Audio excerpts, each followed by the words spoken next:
9 years after the attack on the palace of Omusinga Rwenzururu Charles Wesley Mumbere by UPDF commander Peter Elweru.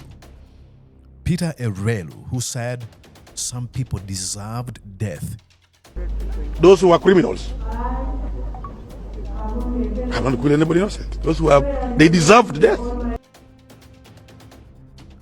I am very sad to announce that he might be running for his life after he's been issued a warning from the son of the president and the commander of our defense forces, Muhoozi Kaineruga. You're watching Mordecai Marissa Political Commentary.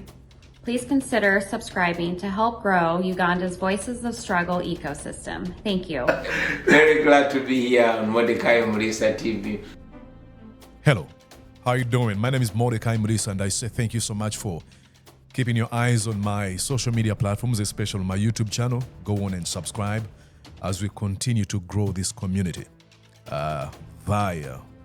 through political commentary. So I do really appreciate it. But before I delve into the topic of today, I want to let you know that I published a book, The Odyssey of the Optimist.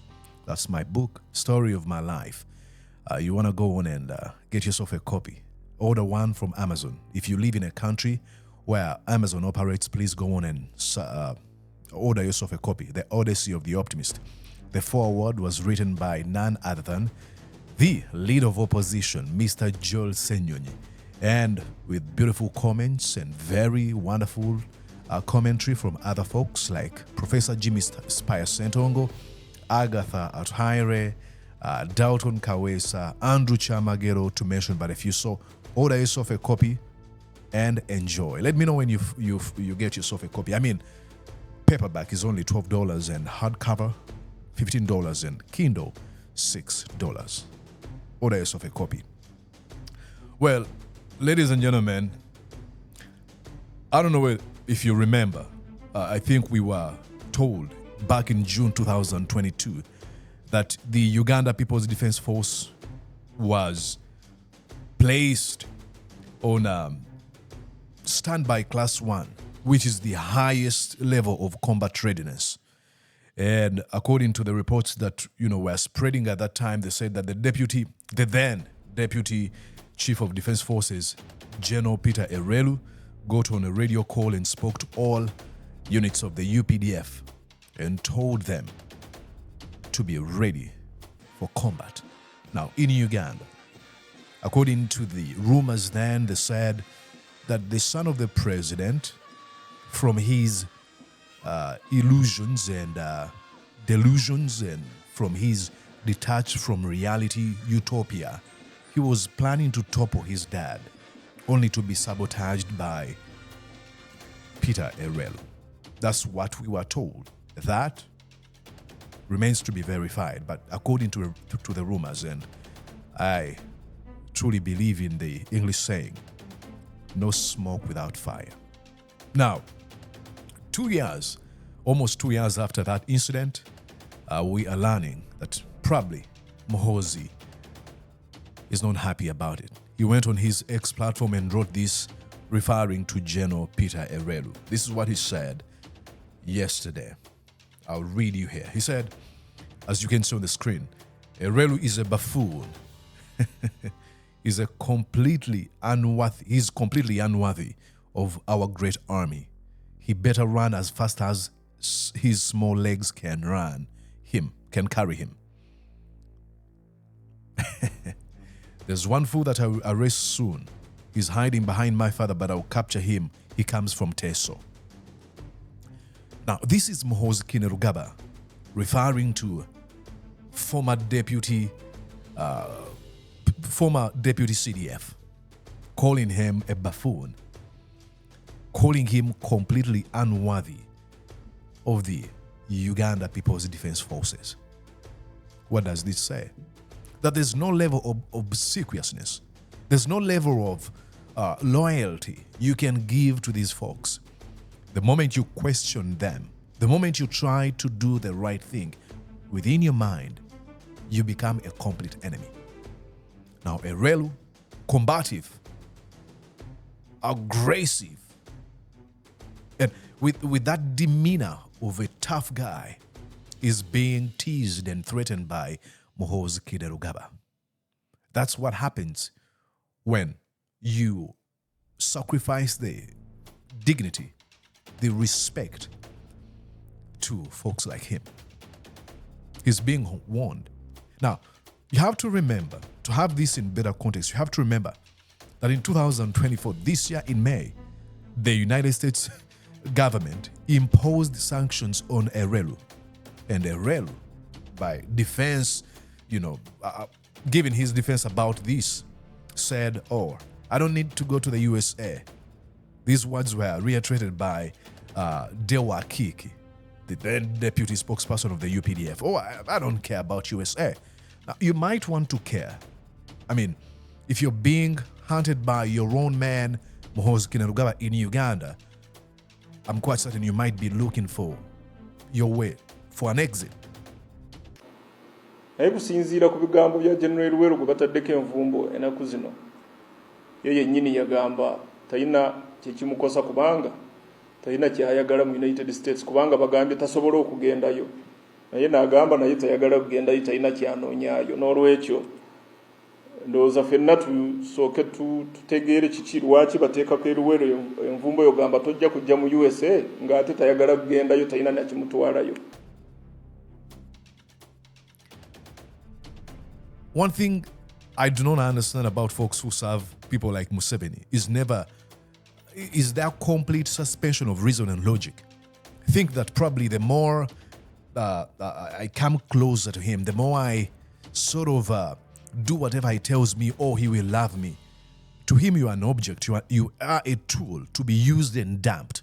There's no trust and respect for human life with him. I mean, folks like him who rise to power by a way of shedding blood have no respect whatsoever for your life. I mean, reports continue to indicate that we lost over 100,000 to 500,000 people in the Rwenzururu war. Museveni always wants to convince us that all those people were killed by the likes of Oite Ojok and Milton Obote. No. Many of them were killed by Museveni and his men. And these are folks who care about your life, detached from reality. And many of us, we still have questions and debate about how Museveni has been able to consolidate power for all this time. Let me tell you this. Look at that face. That is Dewa Kiki. That is a face that is emblematic of the cowardice in our country. Folks like Felix Kulaije, cowards. Faces of people like David Muhoozi, cowards. Folks like Kahindo Tafire, cowards. You can cross over to the judiciary like Owinyedolo. All these are cowards. Folks who are not willing to stand before Mr. Museveni and tell him that, hey, it looks like we have diverted from the major call, the cause that took us to fight the regime of Obote and the rest of other folks. Through fear, people like Museveni, tyrants like Museveni, feed off fear. The more you fear him, the more you revere and put him on a pedestal, idolize him. That's what maintains the status quo for years. But the ugly truth about all this is, as you get afraid of him, he never trusts you at all. Try questioning him and you're done. But we can always do something by collectively coming together and standing up against folks like Museveni. Now, Elwelu is on the run. He might be in Uganda, but his mind is on the run. But I want to tell you this, and not through some sort of schadenfreude or epicaricacy. I'm not happy about this. I don't get any joy from any man's misery, but I can tell you, there's a song sung by a group called The Girl Thing. It's a 2000 song. It says, you can run, but you can't hide. The chickens are coming home to roost. It is very, very unfortunate. But just like the saying goes, you reap what you sow. You said people deserve death after killing them in broad daylight. No remorse, no regret, no asking for forgiveness. They deserve They death. deserve death. With your You know? combative and your radical speech and demeanor. It is through those kind of actions, just listening to orders without question, that have prolonged a regime that has taken advantage of the disenfranchised people that continue to thrive and survive at the expense of the suffering of Ugandans, especially your people in Teso. It is very, very unfortunate. But expounding more on the delusion, the illusion, the detachment from reality of Muhoozi Kaineruga, he went on to attack an independent country, Sudan. He wrote again on his X platform. You're watching Mordecai Marissa Political Commentary. Please consider subscribing to help grow Uganda's Voices of Struggle ecosystem. Thank you. We are just waiting for our fellow Muchwezi, Donald Trump, to become president. With his support, we will capture Khartoum.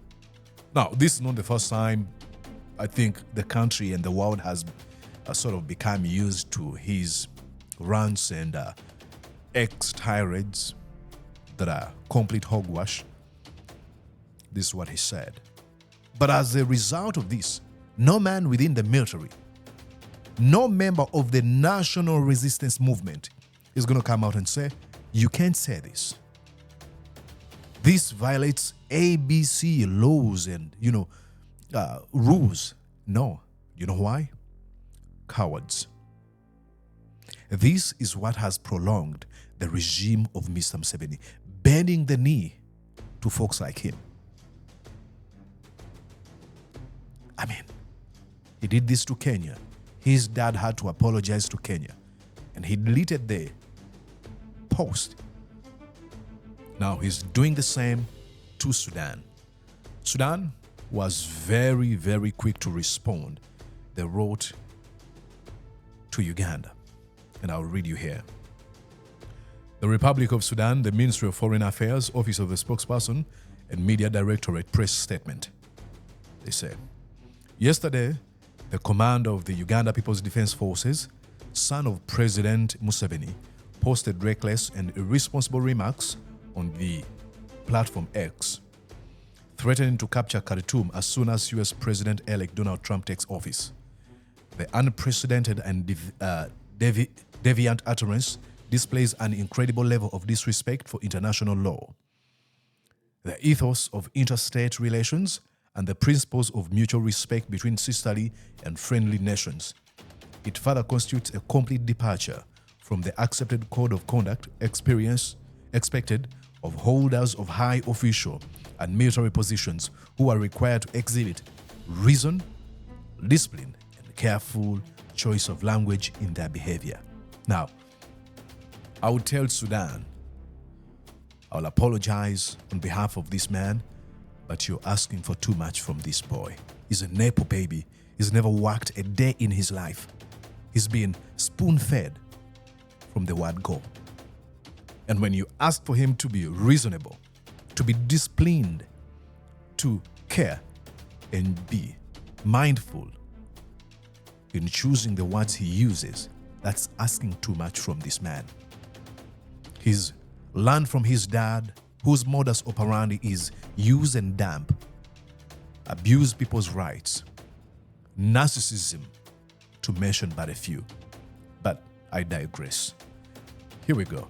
Threatening war, violating national sovereignty, and defying the United Nations Charter, the African Union's Constitutive Act, and the international law are far too serious to be trivialized or used as means of seeking attention or sensationalism.